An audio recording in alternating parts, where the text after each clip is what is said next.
তো যে শ্রীরাম, রাধে রাধে, ভারত মাতা কি জয়। বড় ভাই আশা করছি সমস্ত পাবলিক ভালো আছে, ভালো না থাকলে জবরদস্ত ভালো থাকার চেষ্টা করবে। যদি এই চ্যানেল নতুন থাকো তাহলে বড় ভাই গড় করবে, ভিডিওটা দেখবে, যদি মনোরঞ্জন লাগে তাহলে সবকিছু করবে। তো পরিষ্কার গল্প। তো কাকা তুমি ইন্ট্রো লাগাও, সেই লেভেলের video. Namaskar. Welcome to my YouTube channel, Vivek Status Editing. please one like and one comment. Please support and share your friends. Review. তুই কি কোনো দিন ভালোবাসিস না?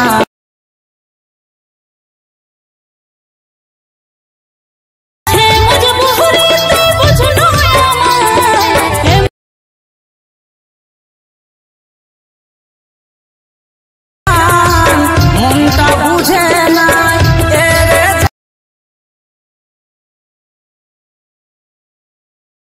হয়তো কোনো দিন চাই পাবি না। হ্যালো গাইস, আজকে যে প্রিভিউ স্ট্যাটাস ভিডিওটা দেখলেন, এরকম নিজের ফটো দিয়ে কিভাবে স্ট্যাটাস ভিডিও এডিটিং করবেন সেটা শেখার জন্য ভিডিওটা পুরো শেষ পর্যন্ত দেখবেন, না স্কিপ করে। এরপর অ্যালার্ট মিশনটা ওপেন করে নেবেন। ওপেন করে নেওয়ার পর নিচের দিকে দেখতে পাচ্ছেন প্রজেক্ট লেখাটা, এখানে টাচ করবেন। দিয়ে এখানে বিটমার song, photo and PNG, effect, এই তিনটি লিঙ্ক ভিডিও নিচে ডিসক্রিপশনে দেওয়া থাকবে, সেখান থেকে আপনারা ইনপুট করে নেবেন আপনাদের অ্যালার্ট মিশনে। এরপর প্রথমে আসবেন ফটো অ্যান্ড পিএনজিতে। আসার পর এখানে টাচ করবেন, দিয়ে এখানে সিলেক্ট অল লেয়ার্স লেখাতে টাচ করে সিলেক্ট অল লেয়ার্স করে নেবেন। দিয়ে আবার এখানে টাচ করবেন, দিয়ে এখানে কপি সোলো লেয়ার্স লেখাতে টাচ করে কপি করে নেবেন।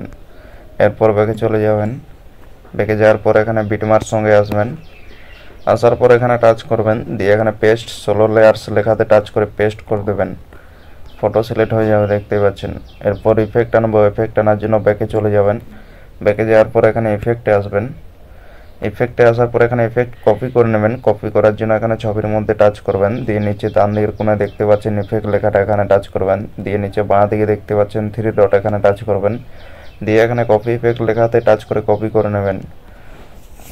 এরপর ব্যাকে চলে যাবেন। ব্যাকে যাওয়ার পর এখানে বিটমার্ক সঙ্গে আসবেন, দিয়ে নিচের দিকে আসবেন। দিয়ে এখানে ছবির মধ্যে টাচ করবেন। দিয়ে এখানে নিচে ডান দিকের কোণায় দেখতে পাচ্ছেন ইফেক্ট লেখাটা, এখানে টাচ করবেন। দিয়ে নিচে বাঁ দিকে দেখতে পাচ্ছেন 3 ডট, এখানে টাচ করবেন।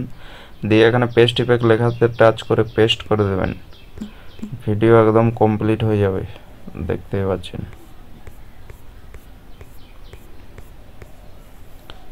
এরপর ভিডিও কমপ্লিট হয়ে গেলে ভিডিওটা সেভ করে নেবেন। সেভ করার জন্য উপরে দেখতে পাচ্ছেন ডান দিকের কোণায় তীর চিহ্নটা, এখানে টাচ করবেন। দিয়ে এখানে নিচে এক্সপোর্ট লেখাতে টাচ করে ভিডিওটা সেভ করে নেবেন।